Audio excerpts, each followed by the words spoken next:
ejo mu makuru hanze y'ikibuga nababwiraga n'ejo cyangwa mu minsi ishize kwa kabiri ejo mbabwira muri bamwe batembabwira abasore ikipe y'Igihugu Amavubi aho bakina nuko bameze. Bamwe mu bakinnyi dufite bashobora kuba kimeze neza aho tutagira ikibazo, wenda uretse ikibazo cy'umuzamu nabwo byatewe nuko Fiacre atagikina, ariko ubundi yari umuzamu mwiza. Sinzi niba wapfa no gutakariza icyizere umuzamu witoza uzi urwego rwe ngo nuko wenda atakinnye.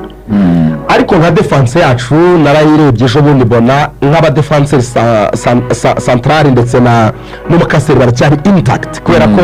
mutsinzi Ange Jimmy muri FK Zira muri weekend batsindaga ekipe ya Nshuti Innocent n'ikipe yitwa FK Sabayir. FK Zira yabatsinze 1-0, mutsinzi Ange arimo akina iminota 70. Manzi Thierry bakinnye ejo kuwa mbere, ntabwo nabyo uko baciye abagenze Tripoli arahiri Tripoli baranganyije banasezereye umutoza Didier Gomez da Rosa bamusezereye ariko yari mu kibuga wenda kihabwa na Jad Bizimana. Ubwo migeze kwa mediateri na Casemiro nawe muri ekipe ya Stade Tunisien muri weekend batsindaga umukino wabo akina meze neza kiminota 90 yani yacira badiye axe central n'abaholding midfielders bacu babiri abakapiteni ndetse n'uyu Casemiro yaryanze sigaye twa Declan Rice navuze ko banze cyangwa mu mutasetse ngo bibayeho azgaye twa Declan Rice. Ikipe yacu nyuma nta bibazo byinshi biri inyuma, nta bibazo byinshi biriyo ndetse na mediane nta bibazo byinshi cyane biriyo. Ngira ngo Axel wari urimo uravuga abakinnyi ba central midfielders babiri dufite beza bameze neza, Casemiro ndetse na kapiteni Jihad. Ariko iyo urebye muri departement yo hagati mu kibuga utasanga bamwireke bameze neza cyane mu Rwanda, ugasanga ba Hakim Sahar bameze neza cyane, Samuel Belete yemeze neza cyane arakina ni vice capitaine. Ejo bundi babangaga ni n'igihembo cy'umukinnyi bakinnye umukino oya woni Sahaba Hakim. Ahubwo urimo aravuga Guerete yabamanga imikino 100 amaze gukinira ekipe ye, ahagaze neza cyane. Bari mwanya wa gatatu barashaka mwanya wa gatatu mu cyiciro cya mbere. So ngira ngo urebye muri departement yo hagati mu kibuga no muri axe tumeze neza. Ikibazo gihari ngo ni cyane nimero 3 mangwende ngo nta boga ahari, sinzi ikibazo afite yarameze yarabaza yaravunitse amaze akivana gukina hano mu mazamezi hafi abiri yaravunitse mu ivi baranaribaza. Hari icyo mushinja Claude se ni mugabo Claude na Bugingo Akina ntabwo ari ku rwego rwa Mangwende, abakinnyi baraho nyine bari babi ariko ntabwo ari level ya Mangwende. Mangwende ni umukinnyi ukomeye, uriya Mangwende akora muri parti zombi, kudefanda no kwataka neza. Buriya cyane cyane uzareba muri build up z'ibitego by'Amavubi bikorerwa kuri couloir cyane kurenza ya Mborenga. Sasa Claude rero suko atazi kuzamuka arabikora, ariko finesse isuku y'ibintu ari gukina ni yihe niki kibazo cyo mu mikinire ya Claude. Ashobora gutera cross 20 muri match ariko gabona nta nime iri accurate, yindi uvuga ngo yayiteye igera kumwataka neza arayifunga cyangwa itera umutwe iragenda ijya mu izamu. So none bireba ni ikintu mu by'ukuri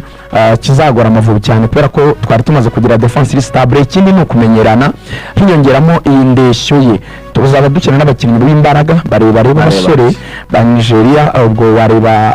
guhera muri mediane yabo uko bangana. Ibyo birakonta rero iyo defanda nanone kureba ngo ku mipira mu kirere nshobora kudefanda gute. Natwe twese turabizi indeshyo ya Mangwende physically nuko akomeye, iyo mwongeraho Ange na Manzi, iyo tugiye kuvuga ngo turadefanda corner turadefanda set pieces umupira nka kufra, wenda ikipe irashaka gutera ya mipira batari mu rwego rwa defense bigasaba umuntu ubanza kwikora mbere yuko igwa inyuma ye. Nombere nguzo ukuntu areshya iyo bahagaze ari bane back four y'abantu barebare ibyo bari hejuru ya 185 bose kandi b'abasore bakomeye, uba wizeye ko defense yawe mucyo twita height uburebure bahangana and physical strongness cyangwa gukomera k'umubiri nabwo bahangana. Hagasigara none ikibazo kivuga ngo ese ko bashobora guhangana physically abo ku mande abo bashobora no kumfasha offensively aho se Mangwende akora kurusha ibyo ngibyo n'ubundi urabijyana na ekipe ya Nigeria abaturage tuzaba dukina. Wibuka ko ni Ademola Lookman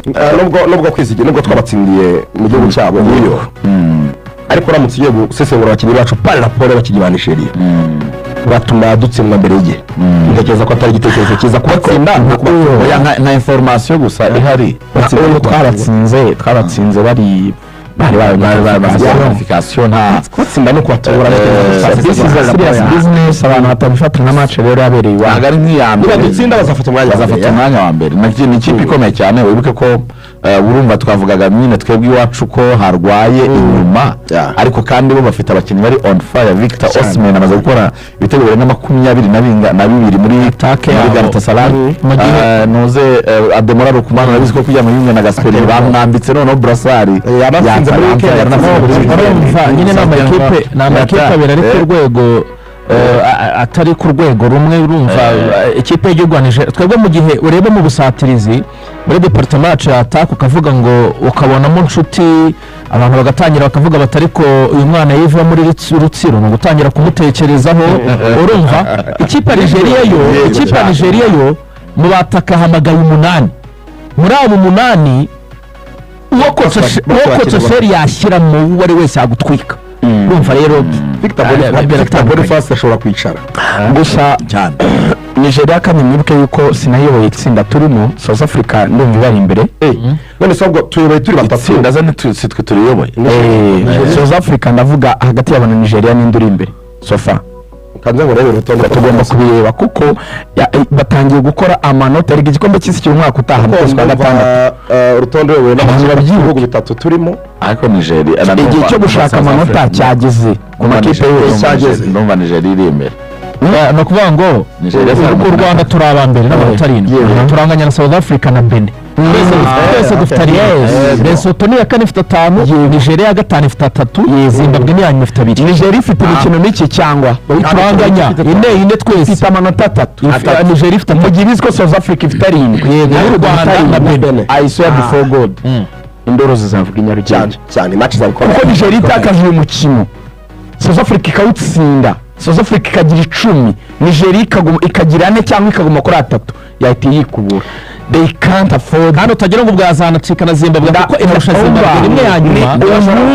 tugiye gukina ahubwo niba hari ikintu cyo kwitegura Osiri ni iyi match ariko izi match ebyiri zo muri babonera mu basifuzi baduhaye isiko barabasifuzi basifuye hano i Kigali bari abanyamaroke aribo bagarutse ariko nkabwira abanyarwanda rero mbahumuriza mu ijambo rimwe ikipe y'igihugu ya Nigeria niba hari igihugu kijya kiza hano mu Rwanda tukakibabaza ni Nigeria tureke ko twarabatsindiye uyo tureke no kwa match banze twaranganyije ubusa ku busa muri Afcon qualifiers ariko kwa byuka Rugangura yari tike yo gushaka imikino yerekeza mu gikombe cy'isi n'ubundi cya 2026 apana cya 2026 Nigeria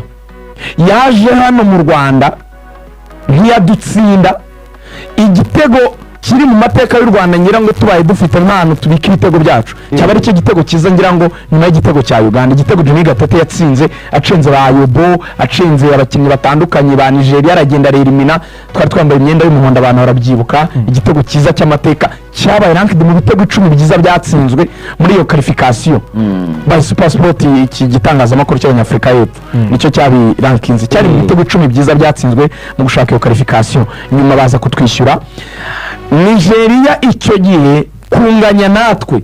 nibyo byatumye ku munsi wa nyuma Angola idutsindira hano i Kigali igitego cya Aqua barufite tutawaje no kubangira mu depite mu nteko yabo muri Angola n'amataka mwiza icyo gitego cyatumye Nigeria twayitsinze cya Jimmy bakatwishyura bakanganyiriza inani batsindire nibyo byabuje kujya mu gikombe cy'isi kuko banganyirije inaha umunsi wa nyuma Angola ubwo baranganyije Angola hititsinda Angola ibajya imbere inota bahita basenga barabatereka dutsinde match yacu ya nyuma mu rugo iwabo bari bakiriye se nibuke igihugu banza baratsinze nka 4 kuko mu itsinda yari harimo Gabon na Zimbabwe still ni kimwe muri izo ngizo bayitsindiye muri Nigeria 4 kipe ifite abantu bankuka hanyuma twebwe akwa ku minota 80 ndabyibuka nibwo dutsinze igitego ni ibintu byateje ikibazo cyo gihe baravuga ngo katauti nyakwigendera Imana muri uruko ridashira bavuga ngo yari yariye ngo yabwiye umuzamu ngo Ness uwisohoka wiva mu izamu tunda mu controller arangije ngo arihagararira akobara arayishyira neza ku gatuza arayizamura ayirasamo hanyuma Nigeria tumaze guhurira i Kigali inshuro 3 nta na rimwe iradutsinda Nyarugenge Ufite icyo gutinya se ngo nuko bajya gikombe cy'isi muri bashyira amatike muri system twuzure stade zaba tuyiri turi inyuma y'Amavubi ariko muri runaka tumenya abakinnyi kuko birabirangiye njya nkubwira ko idatsinze iyi match South Africa igatsinda kampi iratangira kuwa mbere kuwa mbere ko 17 ngo navuga ku cyumweru tuzarara tumenya bahamagaye ko 17 bazatangira kampi. hanyuma kwizigiye ku munsi w'ejo ekipe ya Manchester United yatangaje umushinga wo kubaka stade nshya, stade izaba yubatswe n'ubundi muri Greater Manchester, ni hafi n'ubundi ya Old Trafford.